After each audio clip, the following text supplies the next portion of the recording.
en especial a la directora académica de la Universidad Santo Tomás, sede de Los Ángeles, señora Carolina Ríos Phillips, al director de la Escuela de Psicología, señor Jaime Aedo, a la jefa de carrera de la Escuela de Psicología, señorita Paulina Chávez, a la docente y coordinadora del área clínica, señorita Consuelo Aravena, y al docente y coordinador del área social comunitaria, señor Jorge Ulloa.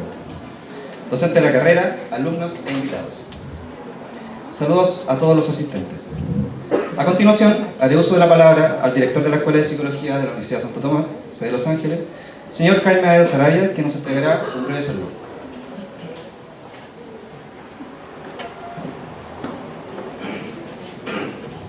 Buenas tardes, alumnos, docentes. A ver, bien breve. Conversando con equipos de alumnos, de tanto centros de alumnos del año pasado como el consejo delegado de este año, hablando con varios de ustedes, estaba bien latente la intención de poder profundizar en el área de la psicología jurídica. Básicamente por lo que ha estado ocurriendo en el último tiempo en el escenario social, que no es del caso de profundizarlo ahora, digamos, pero que tiene que ver con implicaciones de nuestro trabajo. Sin importar el área de la psicología donde uno se desenvuelve inevitablemente afuera, cuando está trabajando, se encuentra con dilemas donde el tema de lo legal, el tema de lo jurídico y esa estructura de pensamiento está en juego. Y no siempre es tan natural poder asumirlo. Creo siempre poner como ejemplo cuando uno recuerda cuando era alumno en un colegio y el profesor le quitaba una pelota, unos monitos cuando jugaba. El colegio no lo asumía como si eso fuera un gusto, pero si yo les quitara a ustedes su mochila, por ejemplo, sí, lo sería. Pasa algo que en algunas estructuras, en algunos lugares, el concepto de lo jurídico, el concepto del derecho no está del todo incorporado. Por lo mismo, estimamos nosotros como escuela que profundizar en esta área es relevante.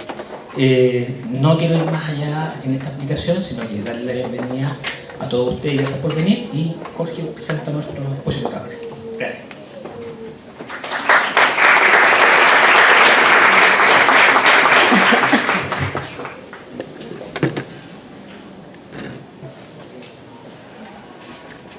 Antes de presentar a nuestro expositor, quisiera dar unas palabras de presentación.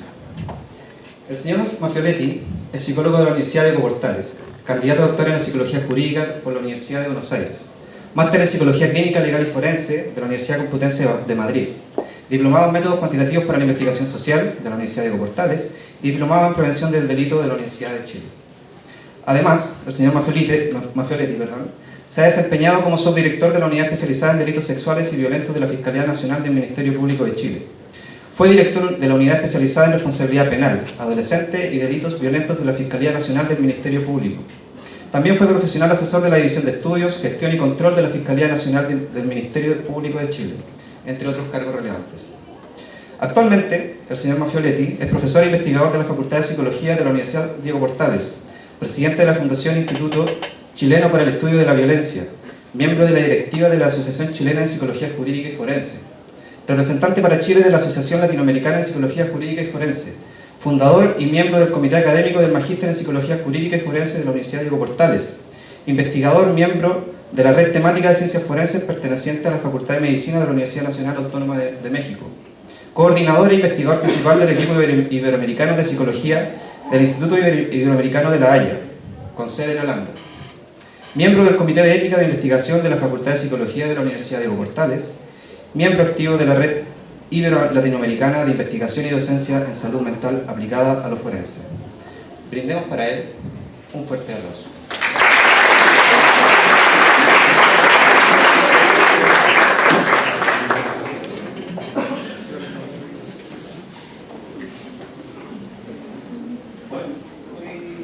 Buenas tardes.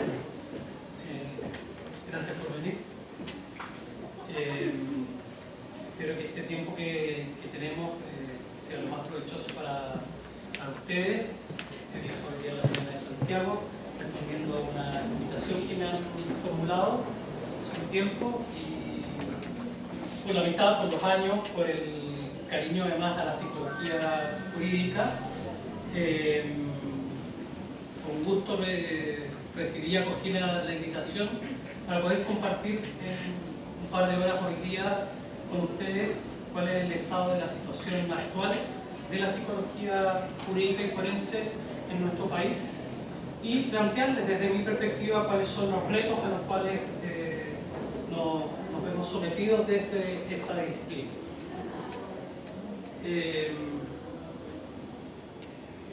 La verdad es que habría que comenzar en primer término quizás explicando cuál es el origen del desarrollo de la psicología jurídica, cuáles son los fundamentos tanto epistemológicos como sociales que van a apuntalar y definir cuál es el área de intervención y de qué manera esta área de especialización se distingue y diferencia de otras áreas de desarrollo de la psicología. Quizás una de las primeras cuestiones que habría que señalar es que efectivamente la psicología jurídica tiene a nivel internacional más de 70 años. Y a nivel nacional estamos recién empezando a conocerla con alguna claridad a partir del año 2003, 2004, 2005. Y para ello voy a dar un paso un poquitito más atrás que resulta muy necesario de dar. La pregunta es por qué los psicólogos se meten en campos que son jurídicos. ¿Por qué trabajan en tribunales apoyando la labor que ahí se desarrolla? ¿Qué es esto de la psicología jurídica y la psicología forense? Son preguntas que quiero poder intentar responder hoy día, o al menos esbozar, de tal manera que a ustedes les queden algunas interrogantes. No pretendo responderlas, sino que más bien sembrar pequeñas dudas, cuestionamientos que ustedes vayan trabajando a lo largo del tiempo si es que esta es su área de interés.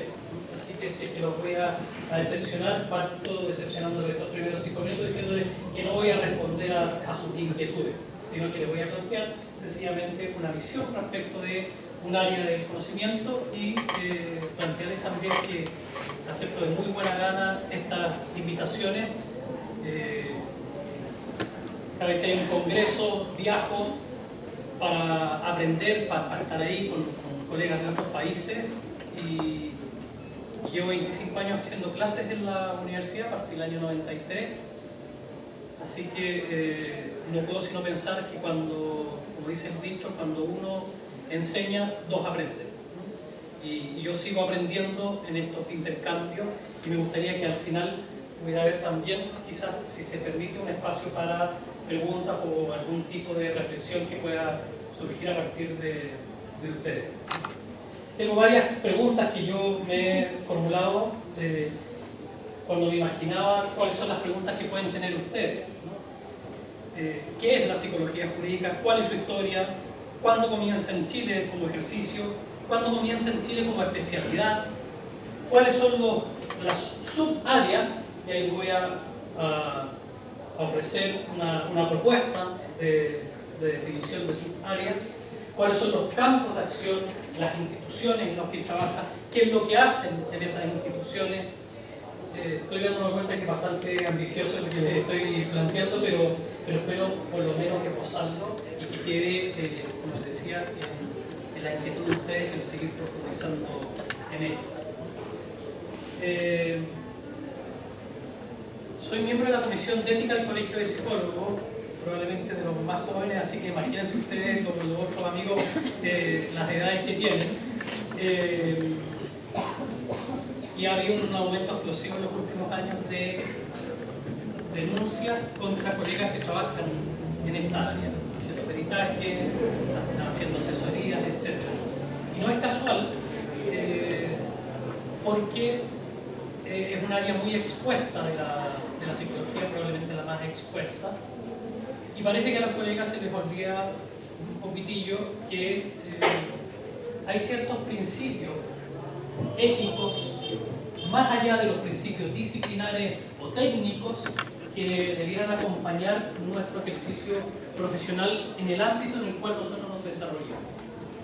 Si ustedes leen el Código de Ética del Colegio de Psicólogos, que se los recomiendo, no es una lectura así fascinante para un viernes en la tarde, pero si tienen en algún momento y lo tienen ahí el documento, léanlo, está en la página web descargable, y van a conocer más o menos cuáles son los lineamientos básicos que existen para nuestro actuar profesional.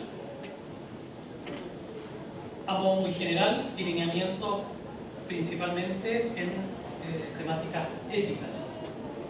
Pero, como me ha tocado capacitar, ese curso de 16 horas sobre la ética en la evaluación forense, he tenido que estudiar el código de ética de los trabajadores sociales, el de los psicólogos, y les puedo señalar que uno de los principios básicos que no debiera olvidarse es el que nuestra disciplina está al servicio de las personas. Que en nuestra acción profesional tenemos que desarrollarla con plena consideración y respeto a los derechos humanos, desde una posición empática, con un ánimo de beneficiar, ¿cierto? Y no beneficiarse. Y son estas directrices tan simples que muchas veces en estos contextos, sobre todo, se desdibujan y que es muy importante tenerlas en cuenta. No va a estar esa, digamos, todo el rato que yo estoy hablando, vamos a ir avanzando un poquito en ello. No me gusta mucho limitarme por el tema de las diapos, prefiero una pizarra para escribir con plumones, algunas rayas, pero sí me he preocupado, son 120, no nos van a alcanzar de todas maneras, pero para introducirles el por qué en algún momento nos pusimos a discutir desde el Instituto Iberoamericano de La Haya, desde la Asociación Latinoamericana de Psicología Jurídica, cuál es el rol y el papel y la función que cumple la psicología en la sociedad actual, y particularmente la psicología jurídica. Y no podemos soslayar el hecho de que somos, dentro de todas las disciplinas que ejercen socialmente, la que está más cerca del estudio, la comprensión, la explicación, la evaluación, el pronóstico de lo que es la conducta humana desde el punto de vista social. Por tanto, todas las disciplinas, y particularmente el derecho, en su afán de regular la conducta social, porque así es, queramos o no, estamos regulados por una norma, por una cultura, por una ideología, valores, y nuestra conducta, entre comillas, no es libre. Tenemos ciertos grados de libertad, pero hay ciertos grados también en los cuales no podemos traspasar determinadas fronteras, y esas están definidas por una cultura en particular, en un territorio en particular, en un tiempo en particular. Y sería bueno conocer cuáles son esas redes que van detrás, que nos determinan para poder efectivamente intervenir de manera eficiente. Y nos partió preocupando mucho el hecho de que el derecho se ha arrogado desde hace más de 2000 años la regulación social de la conducta humana, sin entender qué es la conducta humana y cuáles son los principios y mecanismos que la determinan. Entonces prácticamente lo he hecho a ciegas.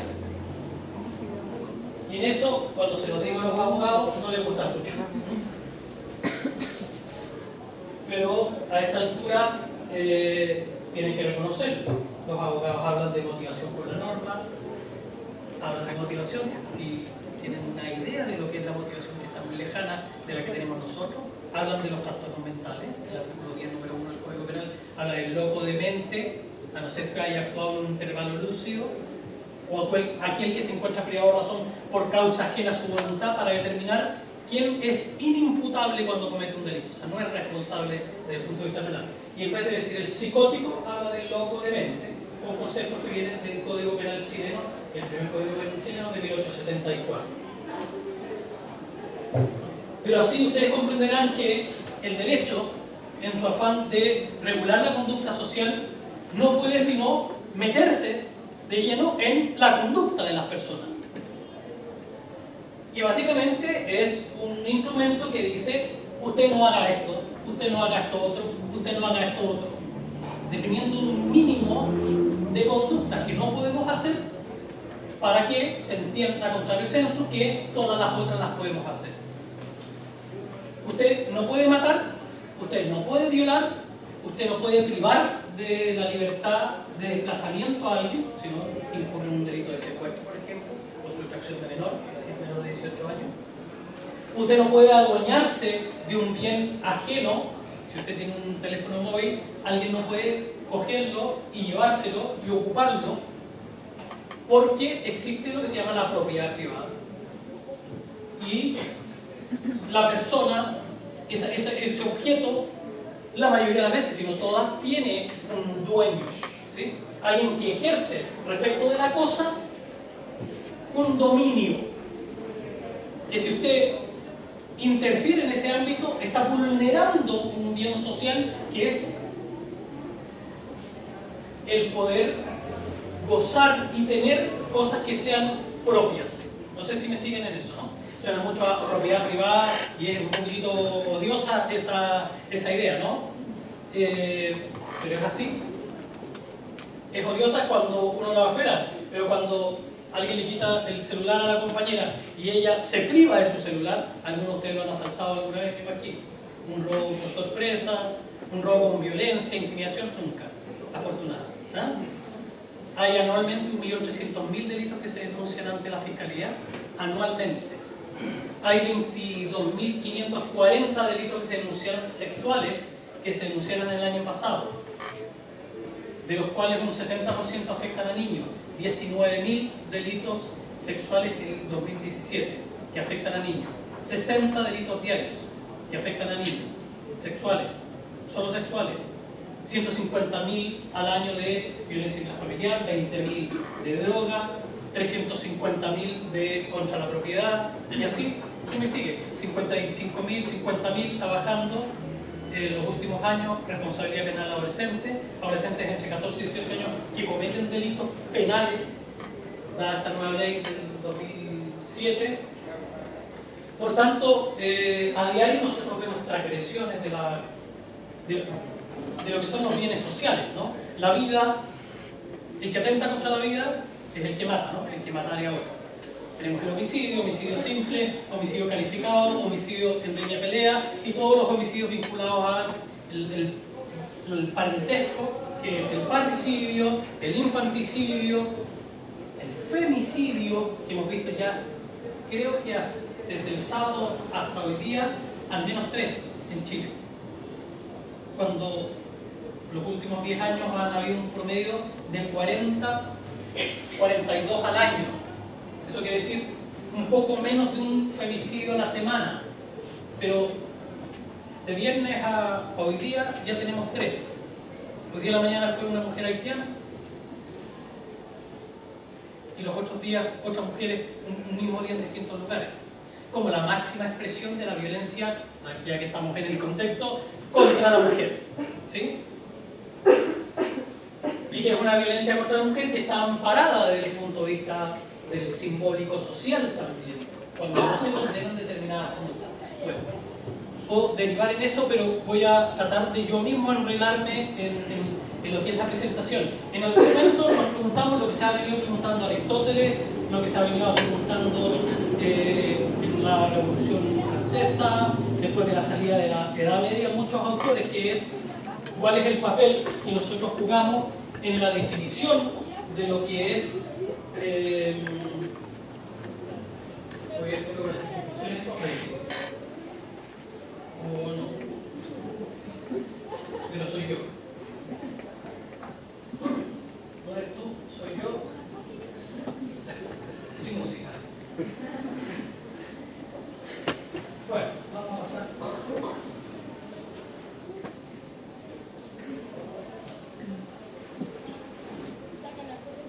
Porque efectivamente, cuando vivimos con otros, vivimos necesariamente en un contexto de un orden social, nos guste o no. sea un orden más ordenado o sea un orden más desordenado, estamos en un orden social. Hay reglas, sean explícitas o no, de convivencia, de prohibición y, por la otra cara de la moneda, de permisividad. Esto es como la regla del tráfico. Si usted llega a una esquina y dice pare, para. Si llega a una esquina y dice se da el paso, se da el paso.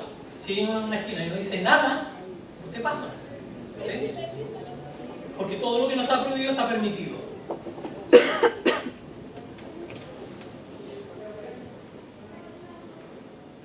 Ahora, hay culturas, sociedades en las cuales la norma como ley propiamente tal escrita no es tan importante como la que se transmite de familia en familia, o incluso en algunos sistemas de justicia a nivel internacional. Lo que prima no es el sistema al cual estamos acostumbrados nosotros, que es el continental europeo, que es casi toda América, menos Canadá, Estados Unidos, sino que son el sistema insular, sino que son sistemas religiosos.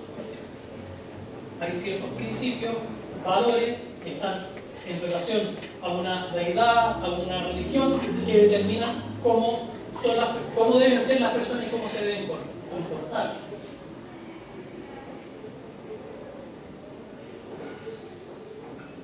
Bueno, y esta conducta social, lo ideal es llegar en este orden social a un equilibrio en el cual las personas puedan maximizar sus grados de libertad, permitiendo el mayor nivel de autodesarrollo, de desarrollo personal, de satisfacción, de realización, con un mínimo de reglas que cuarten esas libertades.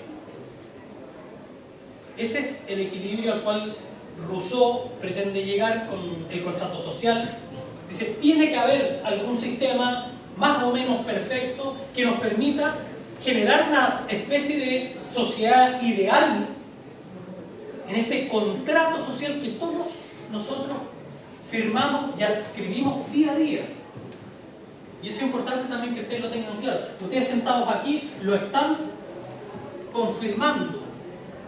Y cuando se vayan de aquí van a seguir en eso. Yo también, por cierto. Pero nosotros no somos ajenos a eso. Si en una determinada sociedad se va a establecer la responsabilidad de los adolescentes, todos somos copartícipes de esas definiciones.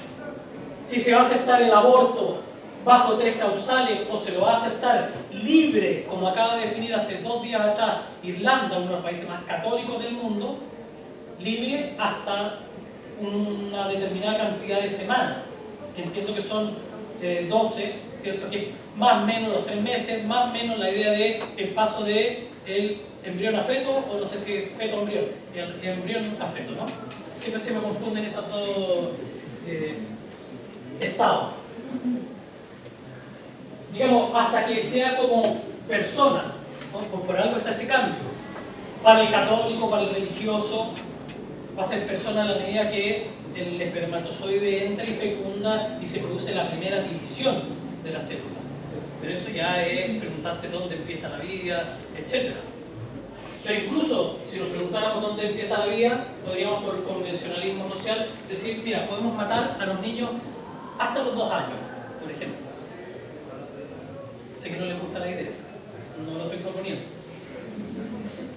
Pero que ustedes sepan que cuando una madre, por ejemplo, o padre mata a su hijo antes de las 48 horas, es infanticidio, y después de eso es parricidio. ¿Por qué? Porque hay un proceso normal, después de sobre todo en las mujeres, la que va a parir, que antes de las 48 horas hay una descarga hormonal, se producen algunas afectaciones a nivel mental, incluso psicosis corporales, depresiones post alumbramiento, que podrían hacerla que incluso contra su propia voluntad normal llegue a cometer un delito y a matar a su propio hijo, e intentar, por cierto, también autoeliminarse.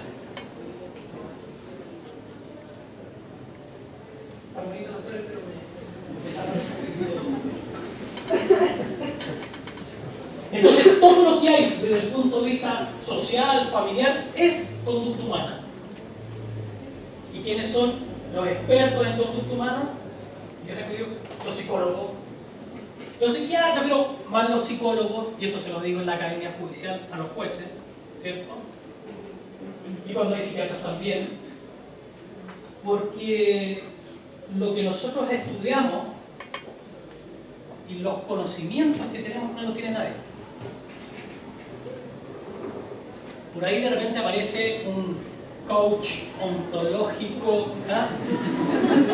Un facilitador, y no digo un colega dedicado a eso, digo un ingeniero comercial dedicado a eso, un periodista dedicado a eso, tengo parientes que no cachan nada y están dedicados a eso, para decirlo más... Por digo que esa gente debería estudiar psicología antes, no tomar 2 cursos de psicología. Todas estas charlas, las TED y todos estos modelos exitistas de tú puedes, cosas de empeño, ¿sí? No sé cómo explicar que no entienden nada de cómo funciona el psiquismo, lo complejo que es y por el proceso por el cual tiene que atravesar un estudiante de psicología, y ya lo veo en las caras de ustedes mortificados, ¿es cierto? Pasamos desde primero hasta quinto, sexto año, no sé, séptimo también, aprendiendo de una materia que nos involucra personalmente y se pasa por momentos muy difíciles, muy difíciles, y eso no logra entenderlo la gente. Creen que la labor nuestra es apoyar, tú eres bueno para escuchar, como si escuchar se tratara de sentarse al lado y poner cara de te comprendo, siento lo mismo que tú, ¿ah? Cuando está muy lejos el conocimiento psicológico del psiquismo, con P, de psiquis, y que nos pone a nosotros desde el punto de vista social, nos debiera poner en una posición privilegiada. Yo estoy casi seguro que en 20 o 30 años más los psicólogos la van a llevar. Porque las sociedades, a medida que van evolucionando, van a tener que llegar a un determinado nivel de consideración de las personas que esté por sobre otro tipo de consideración. La inteligencia artificial es una pura tontera. No, eso no es inteligencia, son algoritmos que hace una máquina, ¿sí? Incluso cuando habla de emociones, está hablando de algoritmos, ¿no? El conocimiento, en 800 años más se va a llegar a darle sentimiento y psiquismo y sensibilidad a una máquina. Eso no es posible.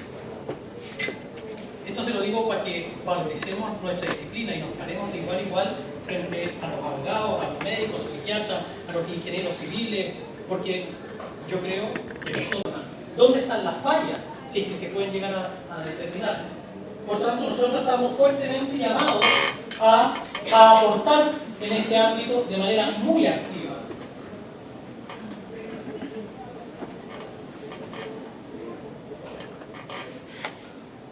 Voy saltando algunas cosas porque creo que no va a ser necesario, además que empiezo como mañana, entonces voy mucho rato en un diapo.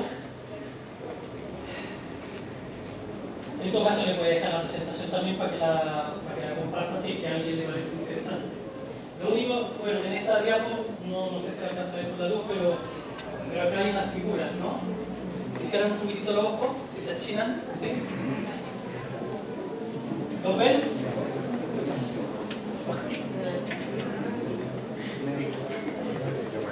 Bueno, detrás de cada uno de nosotros hay un entramado social, hay un tejido social.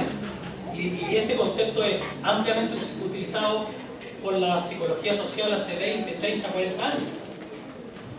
Que hay que fortalecer.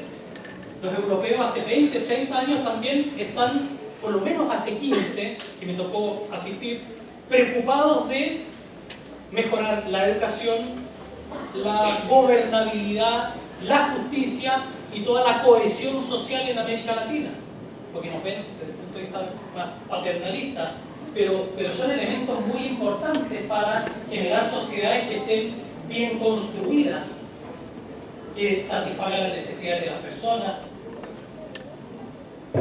que eviten dictaduras, que eviten tanto de derecha como de izquierda, que eviten el populismo, que eviten la manipulación de las personas por el frente.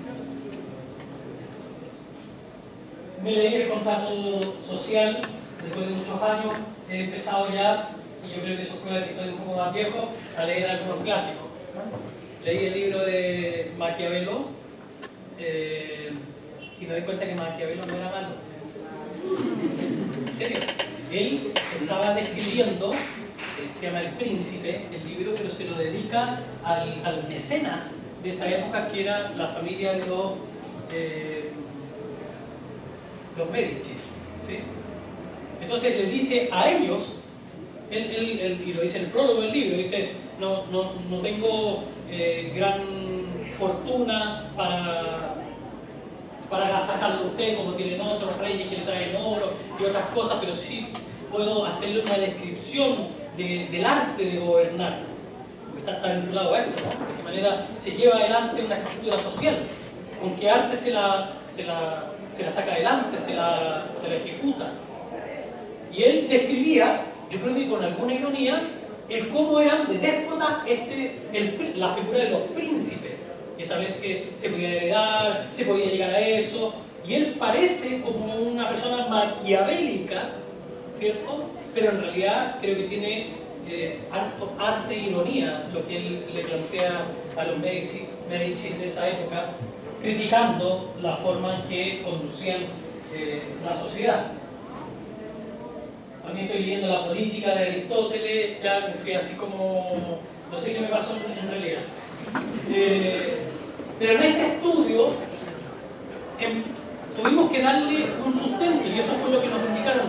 Expliquen ustedes cómo funciona la persona humana en la sociedad desde la psicología. Y ahí no encontramos nada en la literatura que el presidente del Instituto Iberoamericano de La Haya era un poquitito más volátil, digamos, y nos dijo, traten de determinar cómo la estructura social determina la esencia del ser del sujeto.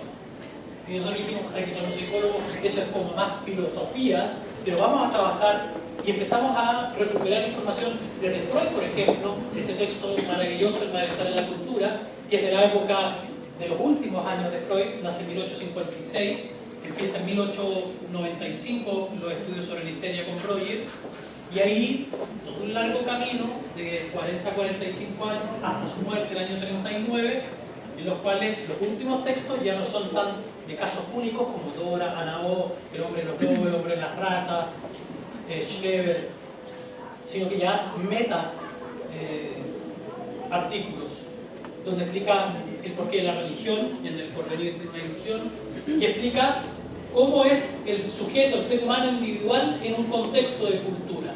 Y dice que la persona tiene que pagar altísimos costos, la persona, todos nosotros, por vivir en sociedad. Y lo pagamos a diario. Y dice, satisfacer una tendencia, un impulso, una pulsión básica, sin que esté mediada por la sociedad, sería así como un éxtasis. No sé cómo podría plantear un éxtasis, pero me imagino, con respecto a ustedes, digamos que debe ser así como un orgasmo en droga, una cosa por el estilo, ¿no? Eso es satisfacer una pulsión. Quiero eso, voy a por ello. No, tengo que trabajar para poder lograrlo. Y me puedo demorar 10, 15 años en lograr algo, ¿sí? Y a Dios gracias existe esas barreras, esas contenciones, porque si no, nos atropellaríamos los unos a los otros, pero que sepan que pagamos un altísimo costo social por vivir por otros. Y eso lo explica mejor Freud en el año 30 del malestar de la cultura.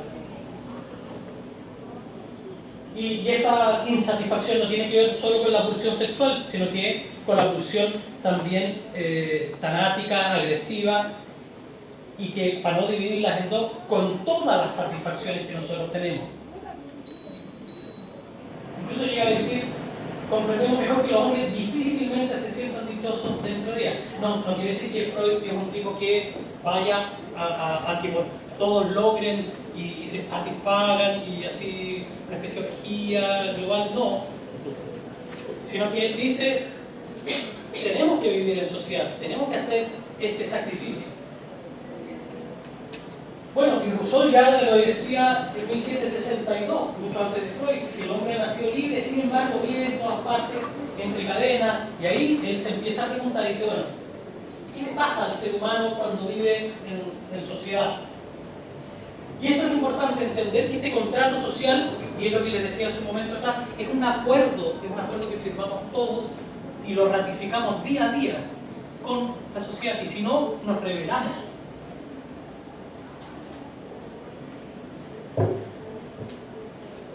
Y aquí me gustaría, sobre discutir desordenadamente, plantearle qué es la psicología jurídica. Como lo hace Miguel Clemente, un destacadísimo psicólogo español, en su libro Fundamentos de la Psicología Jurídica en el año 98 y después en el 2010 perfecciona esta definición. Primero entiende que la psicología es un área de especialización, la psicología jurídica es un área de especialización dentro de la psicología, tal como existe la psicología social, la psicología clínica, la psicología organizacional y las otras psicologías de la salud y el deporte, de las emergencias. Existe una que se llama psicología jurídica. ¿Y cuál es su campo de estudio? En este plan, las personas y los grupos, en tanto estos se desenvuelven en espacios regulados jurídicamente, normativamente. Y agrego un segundo elemento, y ustedes van a tener que darle vuelta los próximos años, si es que les interesa, a qué se refiere esa frase, que puede ser un poco críptica. El estudio de las personas y los grupos, en tanto estos se desenvuelven en espacios regulados jurídicamente. Pero añade este segundo elemento dialéctico y también estudia el cambio social que promueven estas mismas personas o grupos en la medida en que dicen, no quiero seguir regulado por esta norma, quiero que esta otra norma me regule. O sea, es regulado individual y grupalmente por la norma, pero a la vez él determina cuáles son las normas que lo van a regular. Por eso, con el elemento jurídico, es que hablamos de psicología jurídica, por el elemento normativo. La traducción literal de cómo se entiende en Estados Unidos es psicología legal. ¿Sí? No existe el concepto de psicología jurídica, pero es lo mismo, estamos hablando de lo mismo. Por tanto, en este contexto, la labor de la psicología jurídica sería estudiar a estas personas y los grupos en un espacio, en un territorio determinado, en un tiempo determinado, y ver cómo se relacionan ellos con la norma y cómo la norma los determina. Y me imagino que los grados de felicidad, de infelicidad, de libertad, de realización, etc. Son cuestiones muy importantes esas, ¿no? Bueno, eso es lo que se planteaba Rousseau. Existe una forma de administración legítima y permanente, porque incluso podríamos decir que la democracia no es el mejor sistema, no es el más perfecto, pero es el que hay. Nosotros creemos que vivimos en una democracia y ahí pasamos a preguntarnos cuál es la calidad de esta democracia, porque no tenemos otro punto de comparación. Algunos hablan de la densidad democrática. Nosotros somos un régimen, los chilenos, fuertemente presidencialista. O sea, le decimos, ponemos a una figura, habitualmente un hombre, ahí, y le damos todo el poder. Y cuando llega un presidente, nombra a todos los representantes de él en las 15 regiones, vamos a hacer 16 ahora, nombra a todos los gobernadores, o sea, dentro de la jurisdicción de la región, nombra en total cerca de 20.000 cargos. No los 30 de los ministros y los subsecretarios, que son ya muchos más, los jefes de servicio, y le damos nosotros todo el poder a esa persona, que está validada por las elecciones, pero que no es obligatorio pensar que este es el mejor sistema. Porque, por ejemplo, como en otros países como Argentina, que es un estado federado, el mismo Estados Unidos, España, con comunidades autónomas, aquí cada región elige su intendente, su jefe de cabeza. Por no hablar que en otros países, cada región, o comunidad autónoma, o estado, o territorio federado, elige también a su presidente, a sus diputados, a su ministro de Educación. Entonces ellos van definiendo qué es lo que ese territorio necesita. Quizás Chile es muy chiquitito para eso. Hacen países con 40 millones de habitantes, con 120, con 270, como Estados Unidos, 280. Pero son lógicas de administrar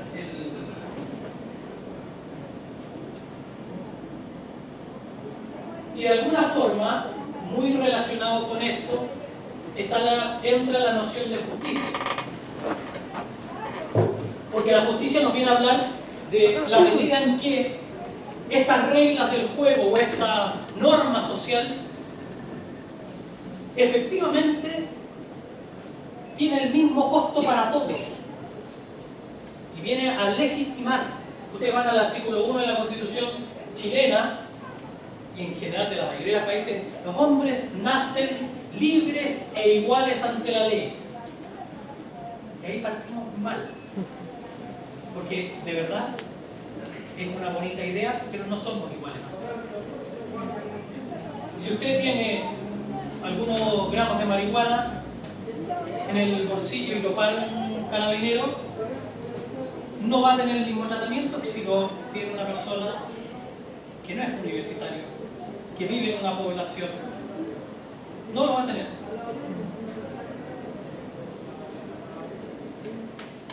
Y ahí hay que hablar de las salidas que tienen las causas por corrupción, las causas políticas, etc.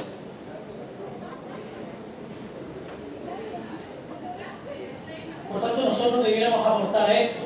En otro ámbito, porque no nos vamos a meter mucho en la política, pero cuando trabajamos en un tribunal de familia, viendo si es que efectivamente estos padres son unas personas idóneas para hacerse cargo de este niño, son los mejores padres que podría tener este niño, desde la perspectiva de su interés superior, o establecemos después de una separación con quién se quedan los niños, quién tiene la guardia y custodia, o cómo va a ser la relación que va a mantener el padre no custodio con los niños, la relación directa y regular, las visitas.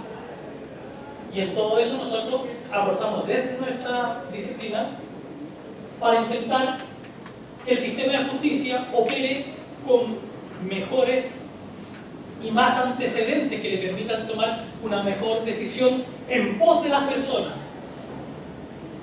Eso es lo importante.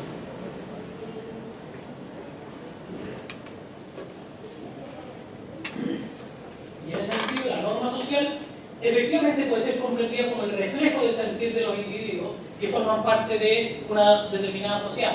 Debiera ser así. A todos nos debieran reflejar la norma.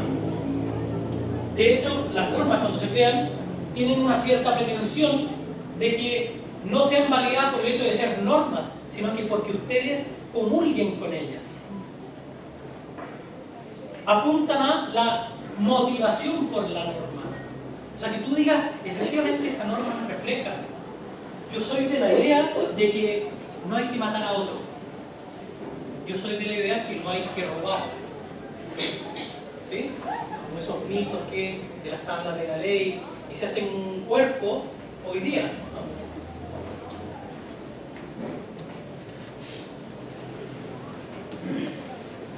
Bueno, y así fue cambiando toda la concepción después de los 1000 años de la Edad Media.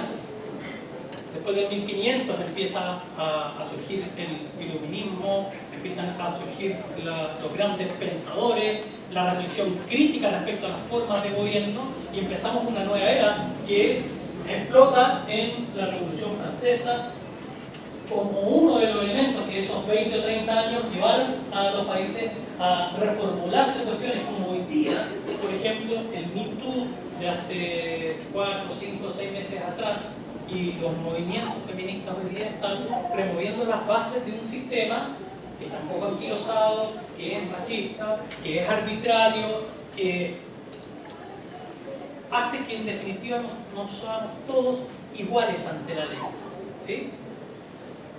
Y eso es la raíz de la injusticia. Si tú trabajas 8 horas diarias y ejecutas una labor, cerrar sobre, y el otro al lado trabaja las mismas 8 horas diarias y ejecuta la misma labor, no tiene por qué ganar un 30% menos, salvo que haya un motivo muy justificado.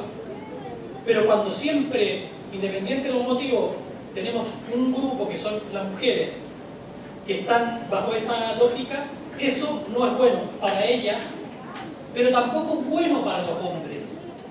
Y esa debería ser la raíz de la visión de la postura feminista, creo. Sin llegar en los extremos. Hoy día hay un artículo muy bueno de una abogada. Bueno, voy a ir un poquitito más rápido. Solamente recalcar que todos pagan el precio de vivir en sociedad.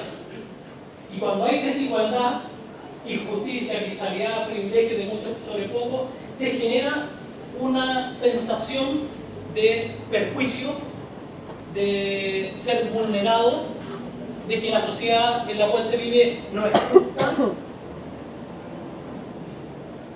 Y eso genera un daño en las personas. No sé si alcanzan a ver, pero acá está él, que es el 1% comiéndose el pavo, y él, el 99% comiéndose el cogote y la pata.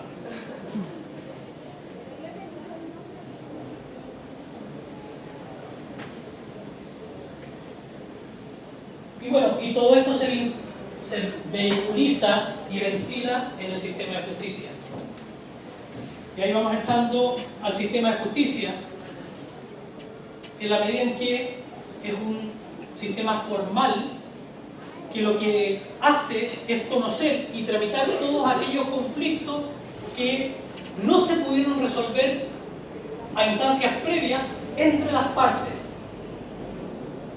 Si yo veo que mi vecino va y me pisa el pasto o rompe mi reja, y yo voy y lo encaro y digo que me lo pague y pague el arreglo, y él no quiere y nos vamos a los combos, finalmente vamos a tener que llegar a un tribunal para que un tercero imparcial, que no tiene interés en el litigio, que ocupa la racionalidad, la proporcionalidad, tome una decisión respecto de ello, en todos los planos, en lo de los homicidios, en lo de las violaciones, también en las separaciones en el ámbito de familia. Porque las familias que llegan al tribunal de familia es porque están pidiendo el auxilio de este tercero que es el Estado a través de sus instituciones formales. No nos puede aburrir con todo esto, con lo expertos que somos en diagnosticar y conocer la complejidad del ser humano y de la personalidad, para entrar en la psicología jurídica propiamente tal. El primer elemento que me parece importante es que la psicología jurídica de alguna forma surge históricamente casi como una vertiente de la psicología social. De hecho, algunos autores creen todavía que es así, que no ha habido una independencia. Pero es hoy día un área de especialización que se va a preocupar efectivamente de todo lo que hemos dicho con anterioridad. Y para eso se tiene que ilustrar, para eso tiene que entrar al ruedo. Hoy día hablamos de psicología jurídica, pero ha tenido históricamente distintas denominaciones. Se la ha llamado de distintas maneras, 8 o 10 maneras distintas. Psicología delictual, psicología criminal, psicología legal, psicología forense, psicología judicial, psicología criminal, pero hemos optado finalmente por llamarle psicología jurídica. y hay buenas razones para ello. Y cuando digo hemos optado, es todo Iberoamérica. Portugal, España, Alemania, Italia y toda América Latina.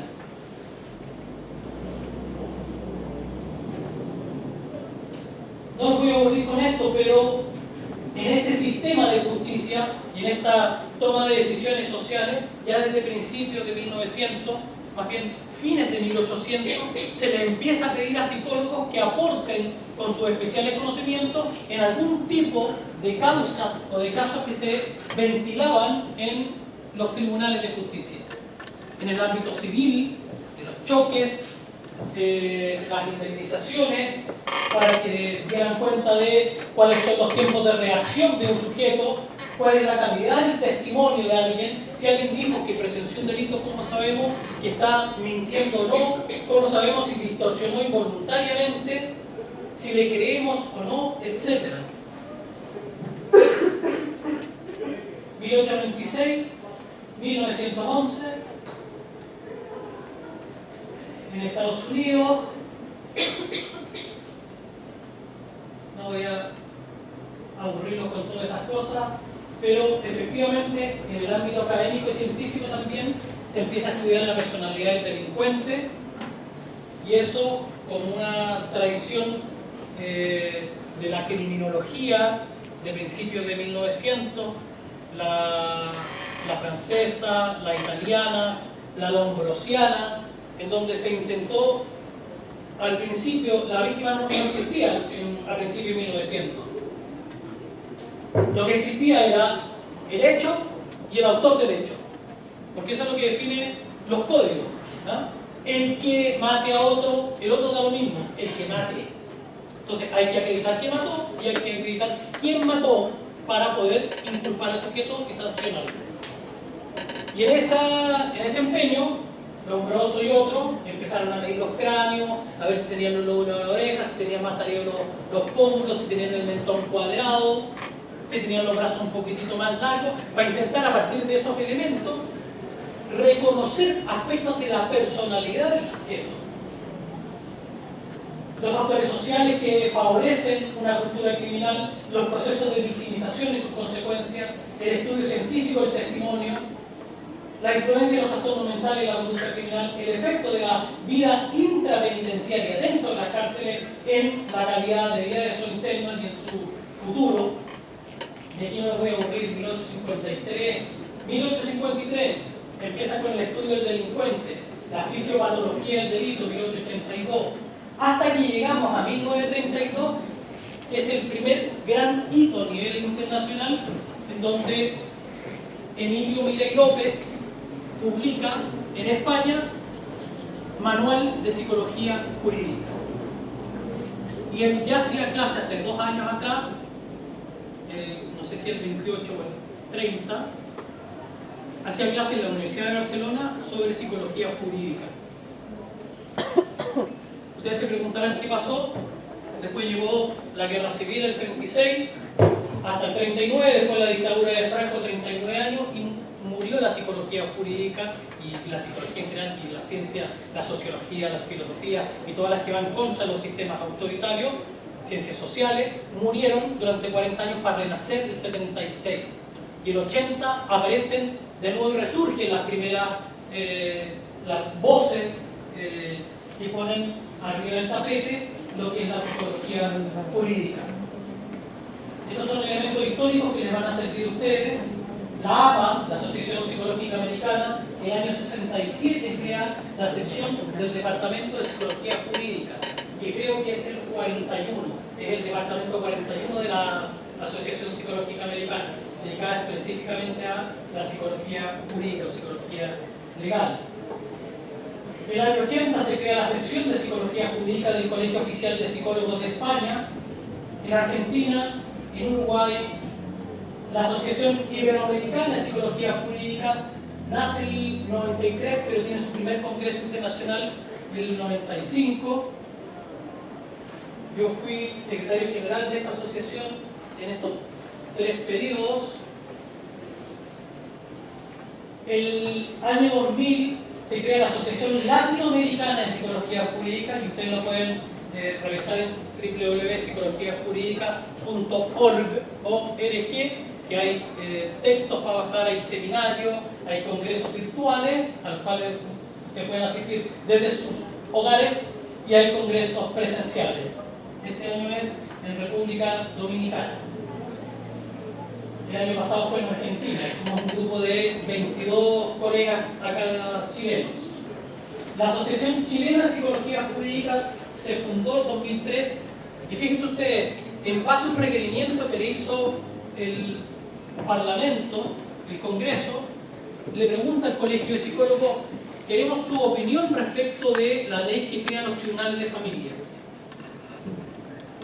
Como el Colegio de Psicólogos no tenía un área en ese momento, nos convocaron a una serie de profesionales, éramos 7 u 8, que estuvimos trabajando durante 4 o 5 meses, y donde me tocó ir junto con la presidenta del Colegio de Psicólogos de esa época a exponer en 2 oportunidades al Congreso, a la Comisión de Constitución, Legislación, Justicia y Reglamento, cuál era la posición nuestra respecto del lugar que iban a ocupar los psicólogos en los tribunales de familia.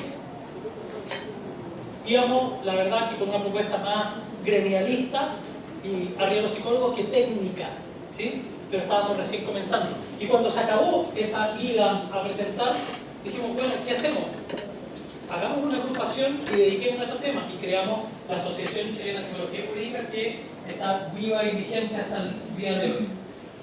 Y ha sacado 5 libros, ha organizado varios congresos, capacitaciones, etc.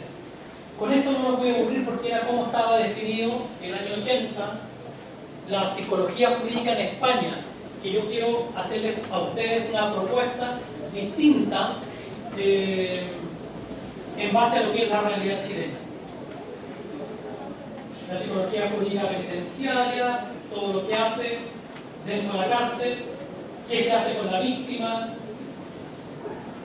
Y esto es lo más importante también destacar: los primeros centros de víctimas en nuestro país no son centros de víctimas que atiendan a víctimas de delitos sexuales, son centros de víctimas que parten en el año 73 con el golpe de Estado, atendiendo a personas por situaciones de terrorismo de Estado, familiares y víctimas directas, tanto de tortura, de apremios.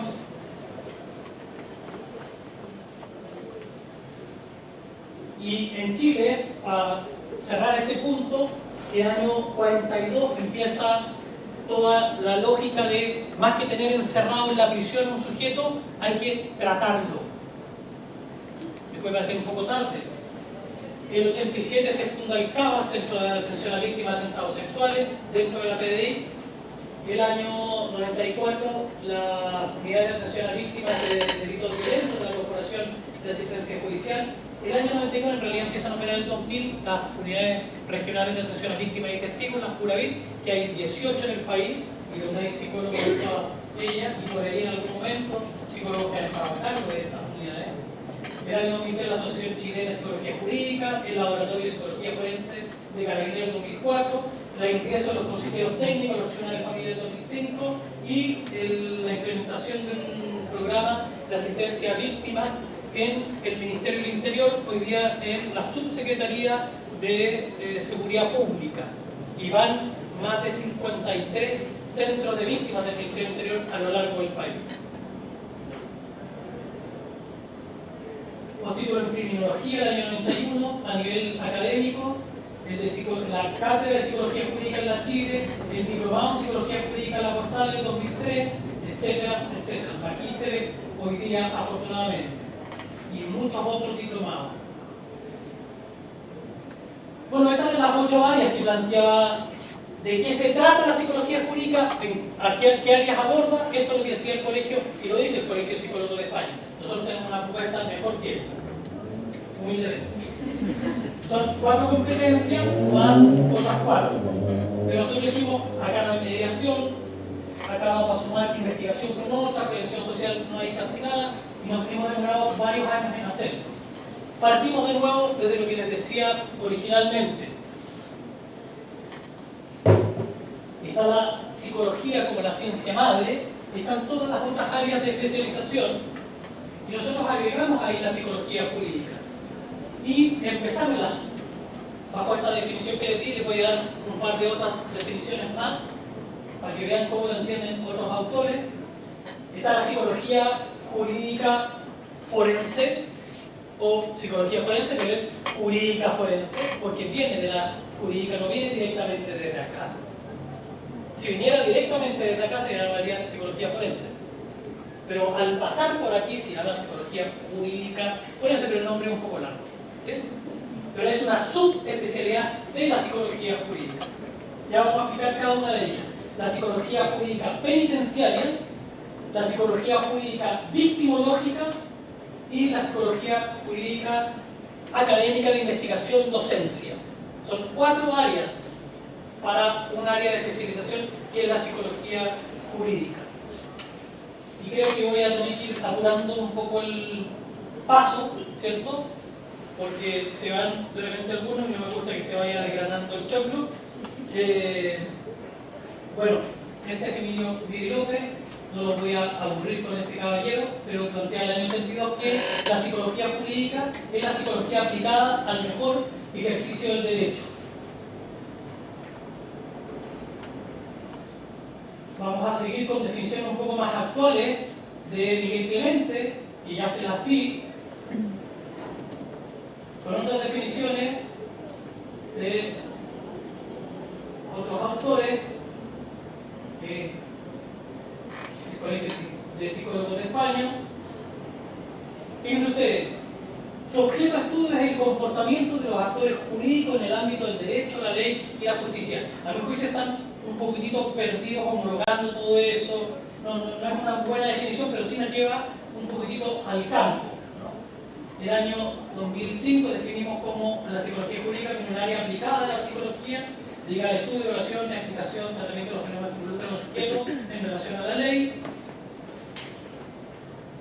De la Universidad Santo Tomás de Colombia, es un área especializada, básica y aplicada en la psicología científica que investiga y interviene sobre el comportamiento humano, que alcanza implicancias jurídicas. No tengo el nombre del investigador, pero no existía. Esta es la definición de Miguel Clemente en 2010, que es un poco más extensa. Esta es la definición que elaboramos junto a un colega mexicano, una española, un argentino y un colombiano en el capítulo 2 de este manual, que se llama el capítulo Psicología Jurídica en América Latina, del 2014. La psicología jurídica implica el estudio del comportamiento humano, siempre el comportamiento, ¿cierto? Con relación a los ámbitos jurídicos, siempre abarca el derecho penal, civil, familiar y todas las áreas del derecho. Y aquí una definición un poco más jugada, un poco más política en el sentido de la polis, no en el sentido de los partidos políticos. Es aquella área de especialización de la ciencia psicológica que se encuentra abocada al estudio, comprensión, evaluación y intervención de todos aquellos fenómenos que impliquen sujetos en el ámbito de la justicia. Ya no es la ley, ya no es el derecho, ya no es la justicia como función social. En ese sentido, desde una perspectiva crítica, no es una especialidad cuyo propósito sea regular la conducta social, sino que por el contrario responder a la necesidad de poner en tensión la normativa social y su aplicación, con el propósito de promover al más alto nivel el bienestar, la salud mental y el ejercicio de las personas, que tiene que ver con estas directrices de nuestro código ético y de la disciplina.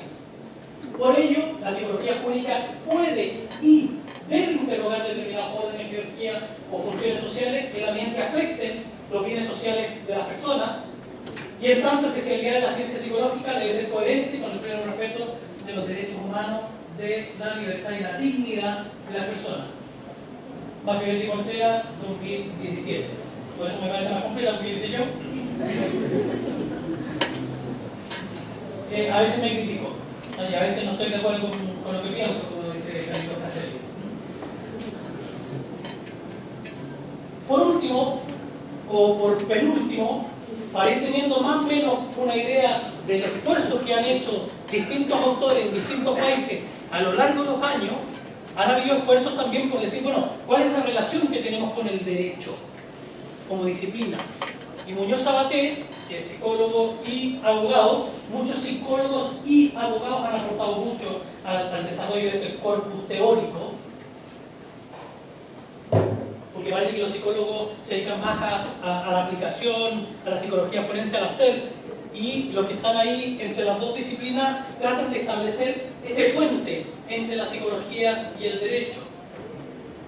Y Muñoz Sabaté decía, hay 3 tipos de psicología. Voy a caracterizar, dice, la relación entre la psicología y el derecho de 3 maneras.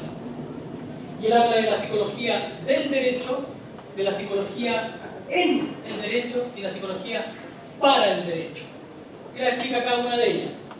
Pero básicamente esta es la única donde entra la psicología, porque aquí es los conceptos psicológicos en el derecho, los fundamentos psicológicos de las decisiones, y esta recién la psicología que presta auxilio al sistema de administración y justicia, respondiendo a sus necesidades. Evalúe el daño de esta víctima.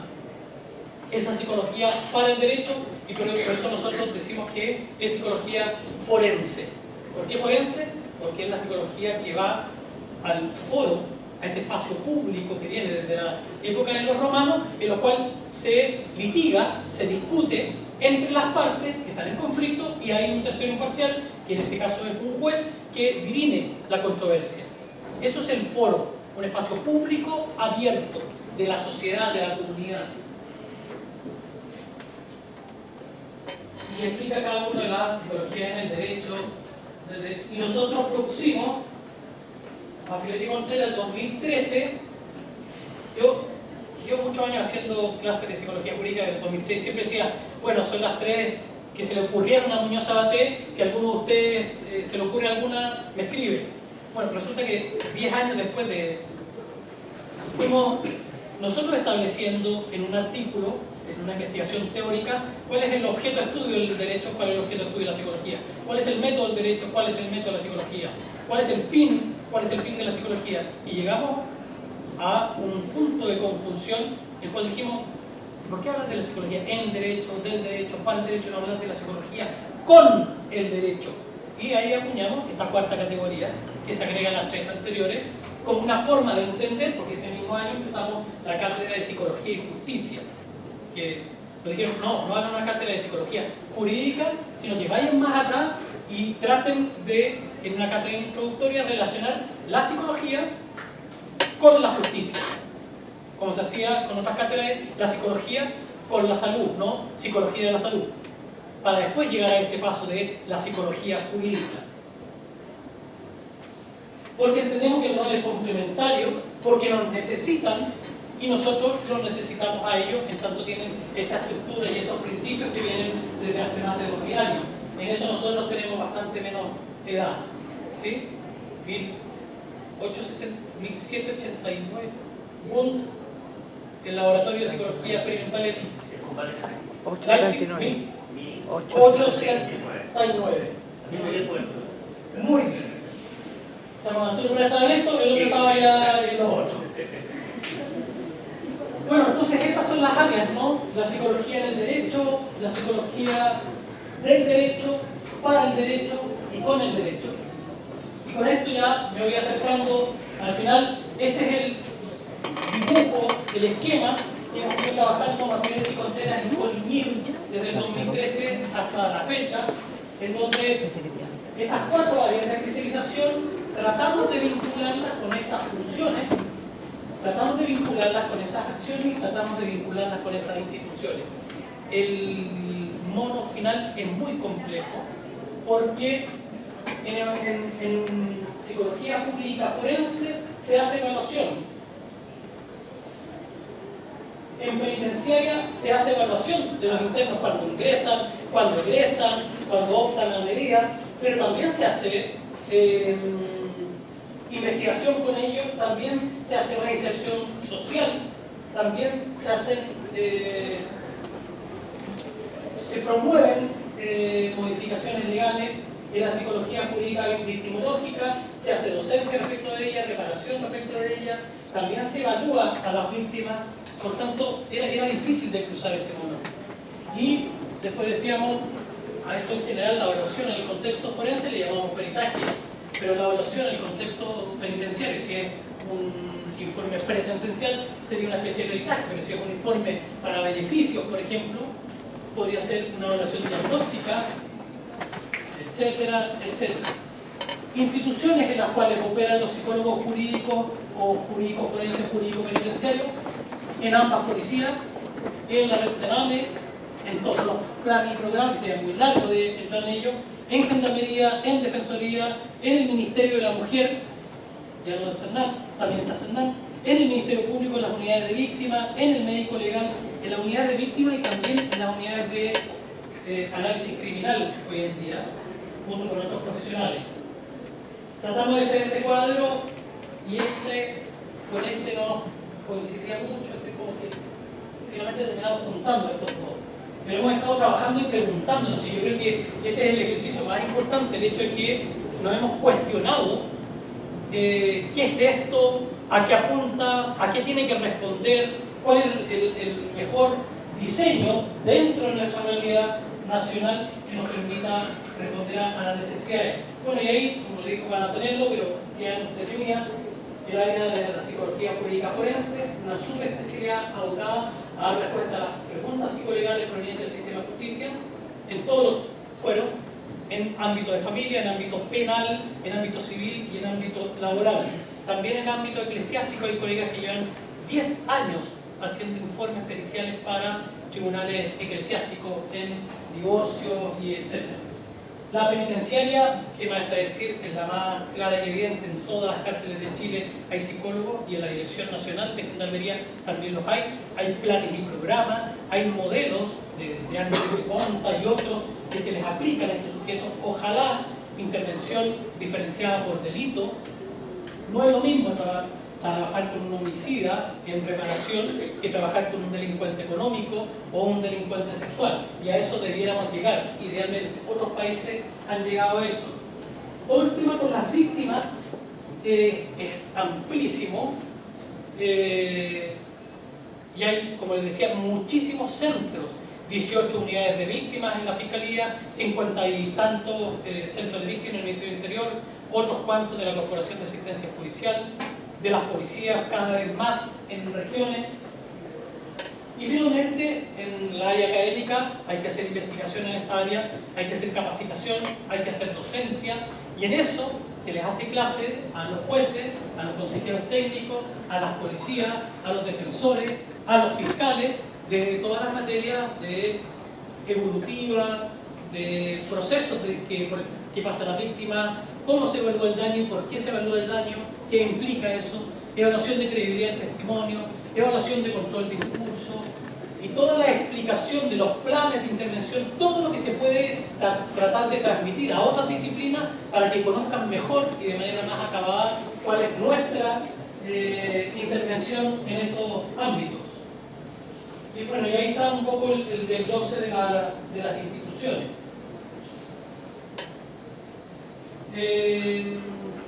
Y ahí las explicaciones de qué es lo que se hace en cada una de ellas, ¿no? Evaluación de reos en psicología jurídica penitenciaria, programas de medio libre y libertad vigilada, la ley 19.816, la clasificación intrapenitenciaria, el pronóstico, la intervención, reinserción, factores de riesgo, tratamiento de droga, etc. La psicología jurídica victimológica, son pequeños tips. La psicología jurídica victimológica en el ámbito del trabajo. La psicología jurídica académica. Investigación. Y estos son qué es lo que hace en cada una de las distintas competencias, ¿no? Y finalmente, si me quedan 2 minutos, ¿sí? Me resulta muy importante cerrar, porque entiendo ustedes que esto es un barniz, ¿no? Y no puede ser de otra manera. Y espero que sea amplio, no profundo. Son enemigas esas dos cuestiones, pero a ustedes les queda el trabajo, si es que les interesa, de profundizar en estos temas. Me preocupa mucho la violencia, y nos preocupa desde nuestra fundación, el Instituto Chileno para el Estudio de la Violencia, erradicarla, disminuirla al máximo, pero sobre todo por la vía de entenderla. Y entendemos que la violencia de alguna manera está determinada en este malestar en la cultura por las injusticias sociales. Y nosotros queremos relevar eso y dar una visión bastante más comprensiva y afrontar, como decía, nuestra definición de psicología jurídica desde una posición política más de dar un pie adelante y señalar y explicitar nuestras posiciones respecto de situaciones que son totalmente incomprensibles y injustificables desde el punto de vista social. No puede ser que el Estado y el orden social en sí mismo agreda a la gente, que sea injusto. Frente a eso hay que rebelarse, por cierto. Y este sujeto, que es interesante estudiarlo, murió porque trabajaba en las favelas hasta que lo mataron. Fue muy crítico del orden social en Brasil y es muy interesante lo que él ha podido señalar y referirse a los temas de la violencia y cómo de alguna manera eso afecta a las personas. La única guerra legítima es la que se declara contra la miseria y la ignorancia. Los 7 pecados sociales, la política sin principios, la riqueza sin trabajo, el placer, me imagino, sin conciencia, el conocimiento sin carácter, el comercio sin moralidad, la ciencia sin humanidad y el culto sin sacrificio.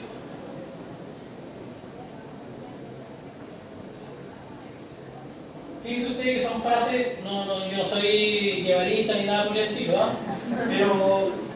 pero es un hombre culto en primer término y muy humano y preocupado de estas reivindicaciones sociales. La violencia número 1, la madre de todas las violencias son las injusticias existentes en todas partes, en los países subdesarrollados y en los desarrollados, en las relaciones entre el mundo desarrollado y el subdesarrollado. El colonialismo interno, y esto me quedan 3 diapos para que termino. Y que a mí me mueve, me apasiona este tema. La violencia social cultural, ¿qué la produce según nosotros? Esto es la desigualdad, la falta, en base al estudio, no es que hoy quiera esto me entiende, no, hemos estudiado y hay un artículo sobre esto en el libro que vamos a publicar el 8 de junio en La Haya, en Holanda, que es un libro de 500 páginas que ya les comentaba que lo vamos a poner en la página web libre a disposición para que se pueda bajar en su formato digital. Y el artículo de 21 investigadores latinoamericanos sobre distintas temáticas. Y yo creo que está muy interesante. La falta de oportunidades, el abuso de poder, la corrupción de la gente del Estado, el deterioro de la política y cultural, el populismo, el enriquecimiento desmesurado y la baja penalidad de los delitos de cuello blanco de corrupción. Quiero ir diciendo estos días con mucha fuerza los ex fiscales Gajardo y Norambuena, que es evidente, y están todos los... hay memes sobre eso, o sea, aquí en más lejos.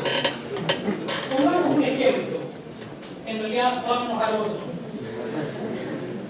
Este señor, 88 millones de dólares en el año 2016, ganaba 7 millones de dólares al mes. 1.800.000 dólares a la semana. 261.000 dólares al día. ¿Quién puede calcular cuántos son 261.000 dólares por 615?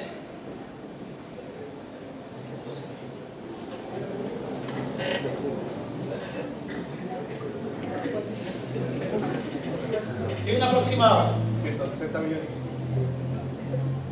160 millones o 16 millones.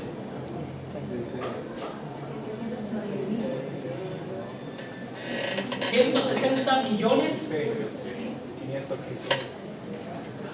al día, sábado y domingo, le aseguro que ese tipo se va a dormir a las 10 de la noche, se despierta a las 7 de la mañana y ganó todo lo que ganó usted en un año, si no más.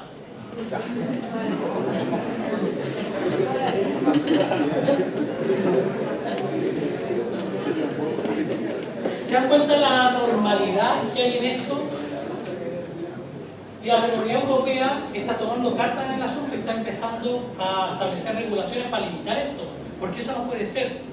O sea, este tipo en un mes gana lo que ustedes van a ganar en 2 vidas.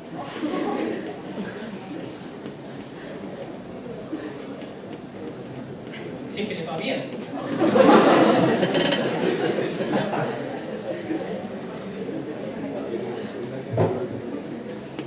Ustedes se ríen, ¿eh? Yo creo que ustedes estarían llorando.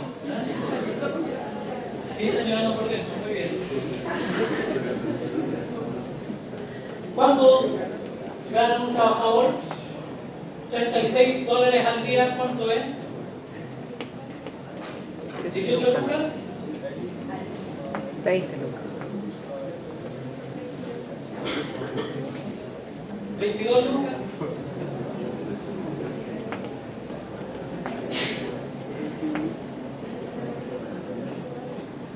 Lo peor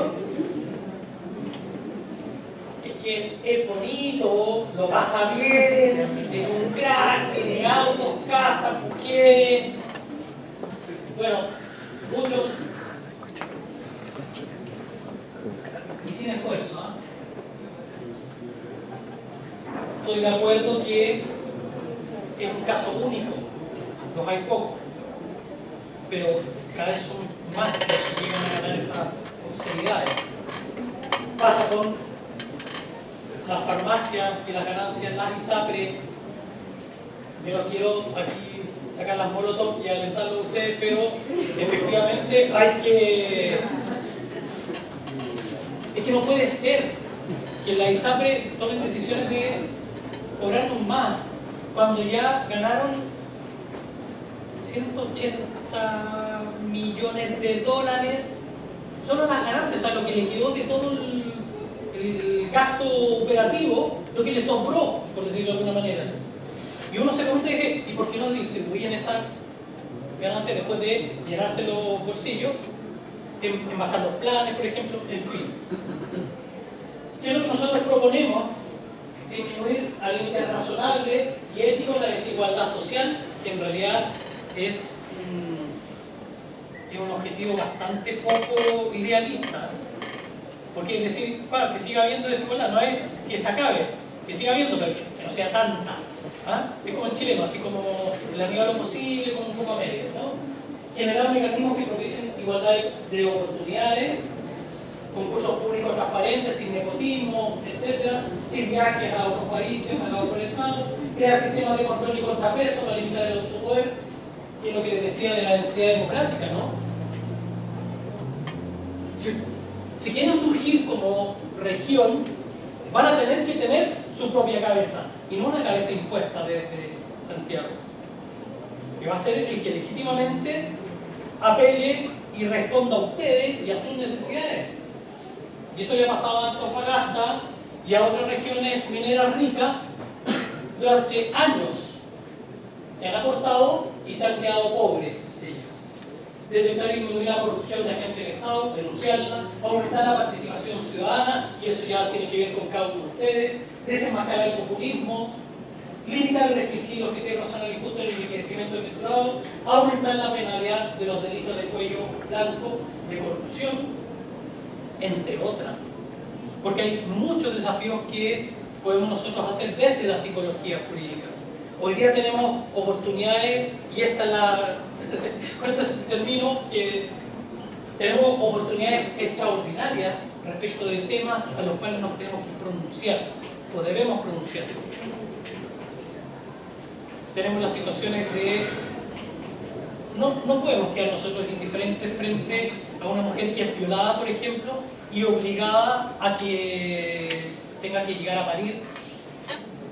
Si fue violada hace 3 semanas, 4 semanas, no puede primar por sobre, creo yo, esto es una cuestión muy personal, por sobre la sanidad mental de ella, y lo que quedan 40, 50, 60 años de vida, un embrión que no tiene ni conciencia, no quiere topar con cuestiones religiosas, pero hoy día toda la discusión sobre los piropos, sobre el patriarcado, el machismo, son cuestiones que a nosotros nos debieran convocar y nos debieran llamar, no a opinar solo desde la psicología, sino que a opinar desde una psicología que está metida en esta trama y red social, que conoce sus reglas y sus lógicas, que las ha estudiado y que es capaz de decir, mire, esto debería hacerlo de esta manera desde el punto de vista de la regulación legal, por ejemplo.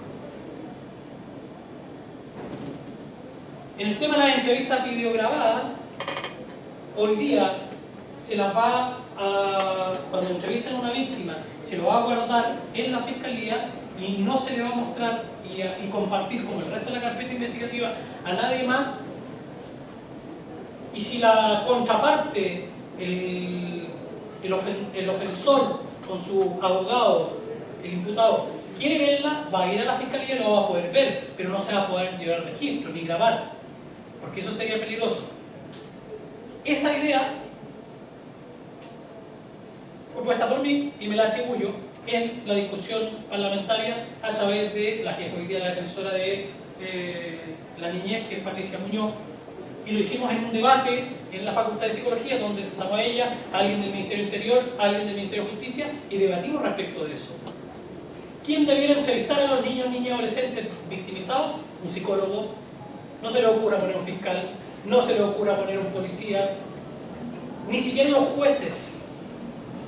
Debiéramos ser nosotros. ¿Por qué? Porque sabemos de psicología del desarrollo, porque sabemos de evolutiva, porque sabemos de diagnóstico, porque sabemos de hacer preguntas, de mecanismos de defensa, etcétera. Entonces no hay nadie más capacitado que nosotros para eso, y esos son espacios que no vamos a ganar esperando en nuestra casa que nos vayan a buscar, sino que efectivamente hay que pelearlos y hay que lucharlos.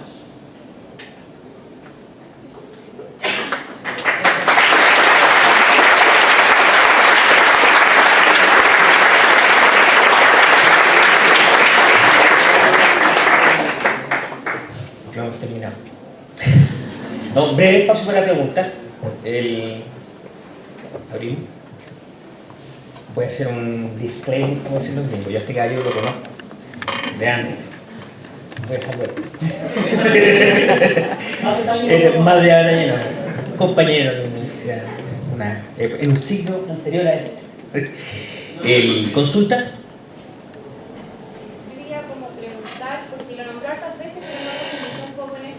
¿Cuál es la influencia que usted cree que como psicólogos podemos tener a través de la psicología jurídica en un cambio social que haga que el enfoque de género esté en la ley? Que las leyes estén miradas desde el enfoque de género, que es tan necesario hoy en día. Bueno, hay varios temas que sería muy largo de profundizar, porque para no hablar solo de la psicología jurídica así en abstracto, sino de alguna de estas cuatro, primero en capacitación, en docencia y en formación. Hoy día, por ejemplo, para ir a cosas muy concretas y aplicadas, va una mujer víctima de violencia intrafamiliar a una comisaría, la atiende un carabinero y le dice: no, usted tiene que ir a la otra comuna, a la comisaría de Puente Alto. 1 hora, 1/4 en viaje en metro. Es porque no sabe que él tiene que tomarle sí o sí la denuncia a ella y después internamente traspasar para allá. En esos casos nos levantamos, hablamos con la fiscal regional y le decimos que le pongan la máquina a este sujeto. Lo que pasó en Alto Hospicio, profesionales de las policías también que no estaban preparados y capacitados para, ustedes son muy jóvenes probablemente, pero niñas que empezaron a desaparecer en Alto Hospicio, decían: no, esas chiquillas se prostituyen. Y quizás se prostituían. Ya hablar de prostitución infantil es un defecto del Código Penal que debiera ser erradicado como concepto. Hoy día nosotros hablamos de explotación sexual comercial, porque un niño con menos de 18 años no puede cobrar por su servicio. Eso es delito. Una mujer u hombre adulto, y tiene que ver con el lenguaje también, incluyo la posibilidad de que los hombres se prostituyan después de los 18 años y cobrar por sexo, perfecto, eso no es delito, pero para abajo sí. Y hablar de prostitución es ponerlo a ellos como un agente activo. Son 80.000 cosas en los temas de adopción, en los temas de tribunales de familia. Hoy día estamos hablando de habilidades parentales de los padres y estamos dejando, por ejemplo, a un niño de 6, 7 meses, estamos demorándonos 5, 6 años en vincularlo con una familia, cuando deberíamos vincularlo a los 3, 4 meses. Porque hay todo un descarte que hay que hacer de familiares, etc. Todo esto pasa también por regulaciones legales, pero no todo pasa por el Parlamento, por el Senado y la Cámara de Diputados. Hay muchas cuestiones que pasan por lineamientos técnicos de nivel central de Sename, por ejemplo, o por lineamientos técnicos de Gendarmería de Chile a nivel central. Y afortunadamente tenemos hace años varios egresados del Magíster, gente que ha trabajado, que se ha metido profundamente en el área y que están trabajando a nivel de las direcciones nacionales del Ministerio de la Mujer y Equidad de Género, y desde ahí bajar políticas, tanto a nivel preventivo, a nivel de abordaje, lineamientos. Son un par de cosas. El 2016, desde nuestra fundación, Instituto Chile para el Estudio de la Violencia, bueno, lo hicimos desde la hicimos el primer estudio nacional de todas las formas de violencia contra niños, niñas y adolescentes. Es un libro que está en la página del Observatorio de Infancia y yo lo tengo en mi página web. Acá hay 2 páginas web donde se pueden descargar. Son 350 páginas con todas las formas de violencia, desde que están en la FUNGI, tanto de los propios cuidadores, hasta que están en la universidad, en las tomas, en las manifestaciones, por la Alameda. Si uno no va relevando todo este tipo de cuestiones y mostrándolas, yo creo que es la manera en que nosotros podemos, ahora con fundamento, hay que explicar desde el punto de vista social lo mal que le hace a los hombres ser machistas, toda la carga y el peso que eso significa y las consecuencias que tiene en su psiquismo, y para los niños también. Presenciar violencia entre los padres, como es un delito de violencia en contra de los niños. Yo creo que hemos dado muchísimos pasos, ¿no? Si bien nos falta harto y tenemos muchas oportunidades enfrente, hemos dado muchísimos pasos. Hoy día estamos hablando de la imprescriptibilidad de los delitos sexuales, con la cual no estoy de acuerdo. Yo estoy más por una línea que es distinta, que es ampliar a 30 años después de los 18 años. En todo delito, no como propone el actual gobierno, que es en algunos más graves y en otros 10, no, 30 en todos. Porque una víctima de delitos sexuales se demora 20, 25, 30 años en denunciar. Entonces tenemos que dar la posibilidad. Y ya hubo una modificación en 2007 que estableció los plazos de prescripción en caso de delitos sexuales contra la menor edad para que empezara a correr cuando la víctima cumple 18. O sea, si la abusan a los 6, recién cuando ella cumple 18, empieza a correr el plazo de prescripción. Y no como era hasta antes del 2007, que empezaba a correr ahí. Entonces la niña tenía 16 y se había acabado la posibilidad de denunciar. Son pasos. La entrevista videograbada es otro paso, para que no la entrevisten 8 veces antes de llegar al juicio oral. Acortar los tiempos de juicio oral. Hoy día, un caso de delitos sexuales que llega a juicio oral tiene un tiempo promedio de tramitación de 630 días. Y de las causas normales, no las que llegan a juicio oral, porque las que llegan a juicio oral es solo un 10% de las que ingresan anualmente, pero en el otro 90% son 465 días. Y eso no puede ser.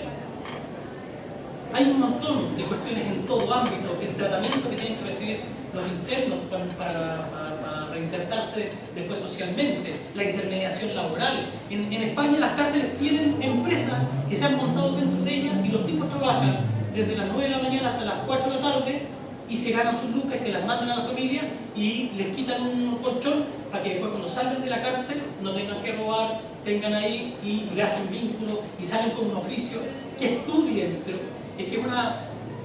No que me acelero, pero tenemos que cambiar nosotros la propia concepción. Ustedes tienen que cambiar su propia concepción respecto de lo que es un imputado, por ejemplo, un condenado. Porque el condenado en Chile hoy día es, no, mátenlo con las buenas ideas que se le ocurren, ¿no? Restaurar la pena de muerte, contra la cual la psicología jurídica y la psicología general están en desacuerdo. Cástrenlo, como acaban de aprobar en Perú, la castración química. Entonces, si nosotros no cambiamos la mentalidad, o sea, hacernos cargo realmente de lo que pasa en la infancia en Sename hoy día es urgente. Y todos lo dicen como eslogan para que los cargos y para ganar elecciones, pero después en la práctica, o sea, es inconcebible que un niño sea violado, prostituido, maltratado, que no tenga un colchón, ni comida, ni vestuario, ni educación en los propios centros de protección que le ofrece el Estado a la infancia vulnerada. Entonces, son tantos elementos que no da para abordarlos todos, sino que va a ser una jerarquía. Y en eso de la jerarquía, yo creo que no hay que confundirse, está primero la infancia. Así se llama mi nueva fundación. ¿Quién les pongo ahí primero? ¿Alguna otra consulta?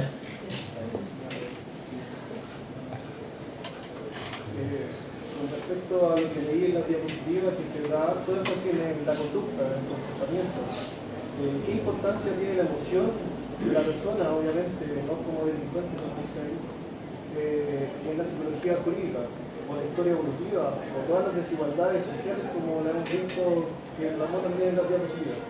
En la práctica de la psicología jurídica, ¿cómo esto tiene importancia, no tiene importancia, o simplemente no la tiene? Y es del ámbito en el cual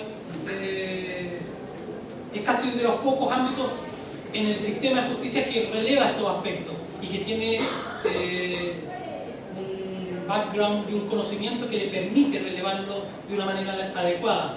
En general, cuando hablamos de delito y cuando hablamos de decisiones del sistema de justicia, son estas objetivas, corporales, por acción u omisión. No me importa, dice el sistema de justicia o el penal, si usted mató a su compañero al lado o a Pedro estando muy enojado o poco enojado. Lo importante es que usted lo mató, ¿sí? Le quitó la vida y eso tiene una condena.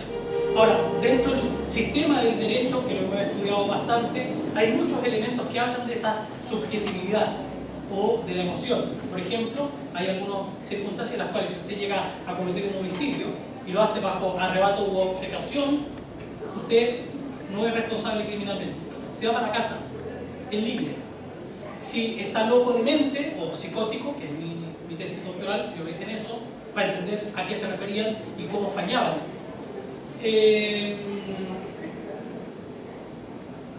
El daño en las víctimas también es un elemento en el cual la psicología jurídica o psicología jurídica forense ha aportado muchísimo al sistema de justicia, que no saben cómo evaluar los daños, cómo entrevistarlos.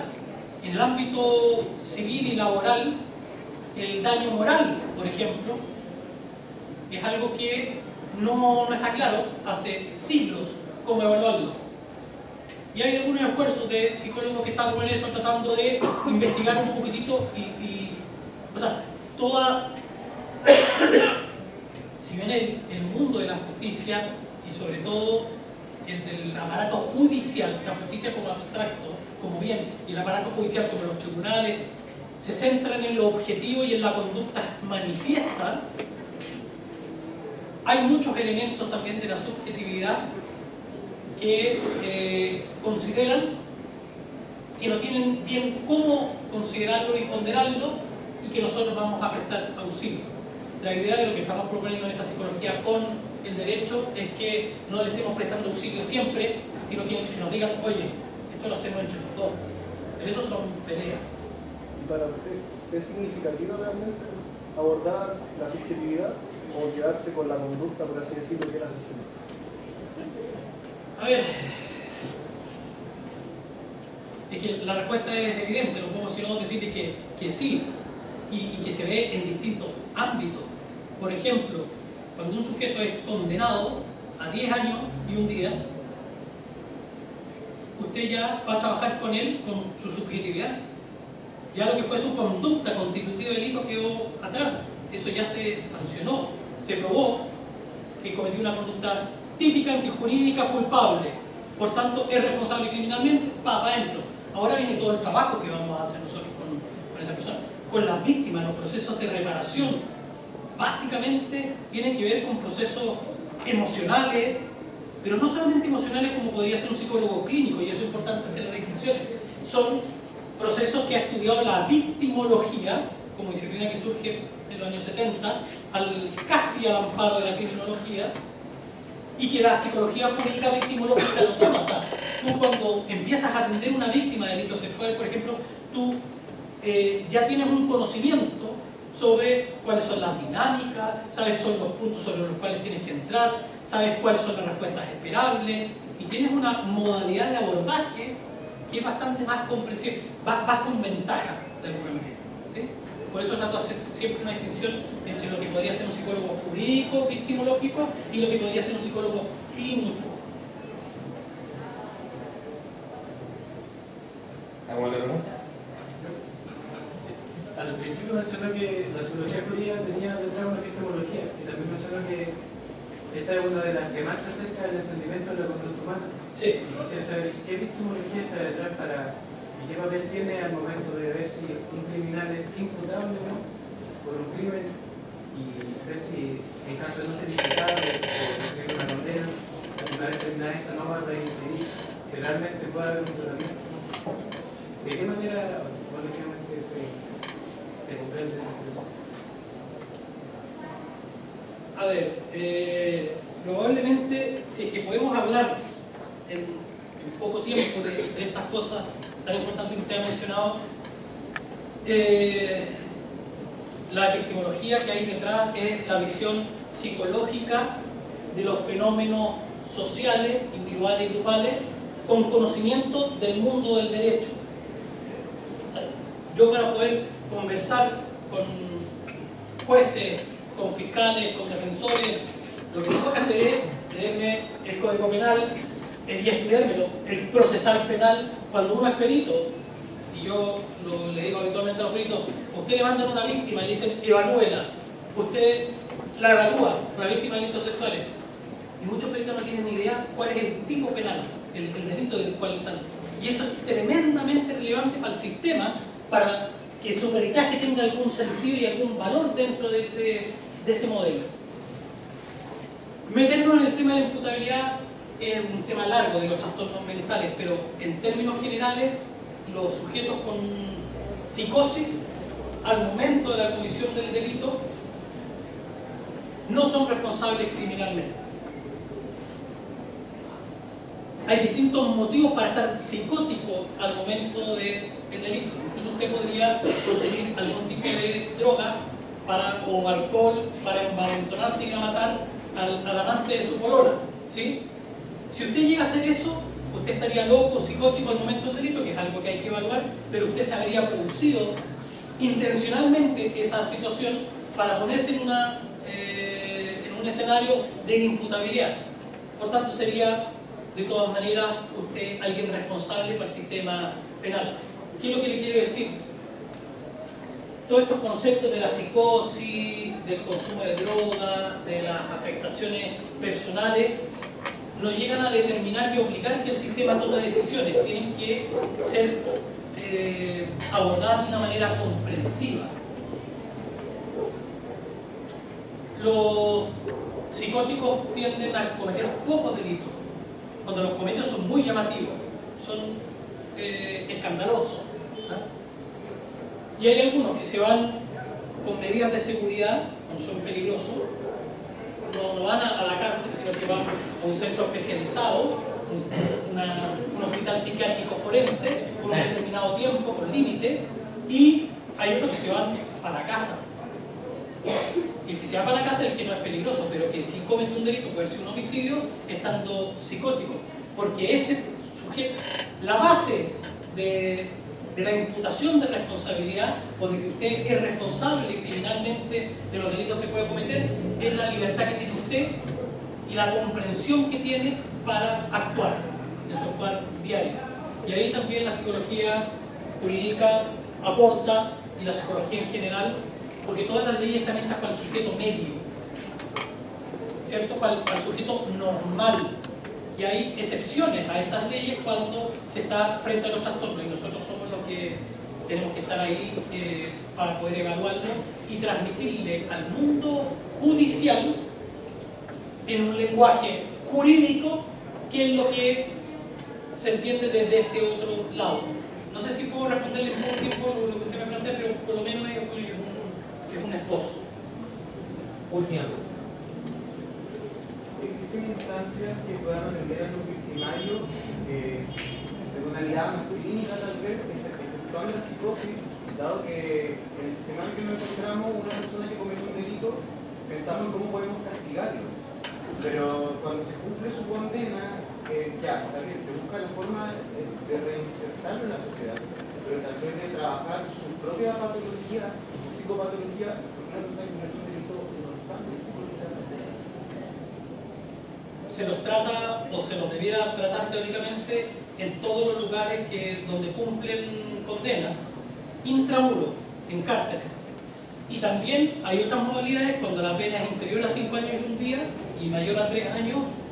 Se los trata bajo un modelo de libertad vigilada intensiva, con seguimiento, sujeción a la autoridad. Fuera de este contexto más penal, en el ámbito, por ejemplo, de la violencia intrafamiliar en tribunales de familia, hay centros, si no me equivoco, uno en Concepción, de tratamiento de hombres agresores. Y hay planes y programas que están orientados a eso, al control de impulso, al control de la ira. En muchas ocasiones, cuando se producen suspensiones condicionales del procedimiento, va a decir que el sistema de justicia dice: voy a ponerle pausa a este caso en su tramitación, le voy a poner stand-by durante 12 meses. En estos 12 meses usted tiene que ir a tratamiento psicológico para controlar la agresión, la ira o su impulso con los niños. En otros países hay tratamientos para los pedófilos incluso, que no son castración química.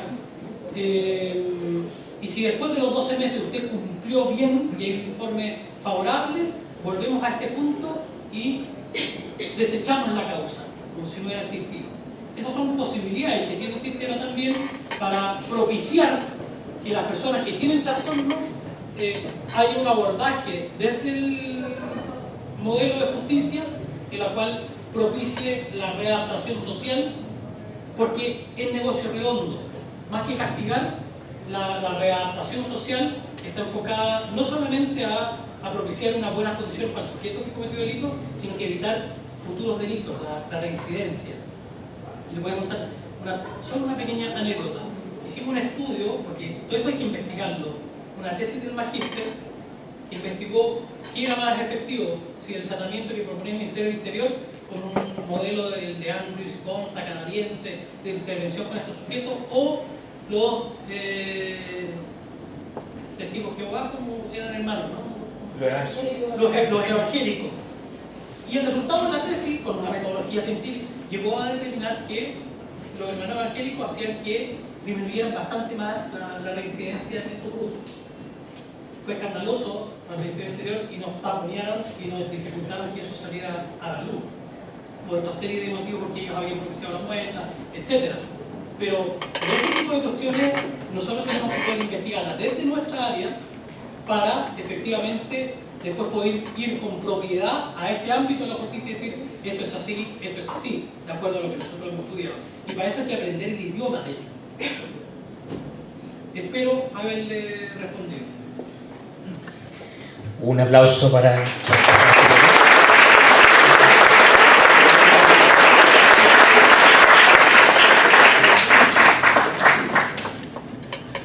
Fuerte ceremonia y ceremonia.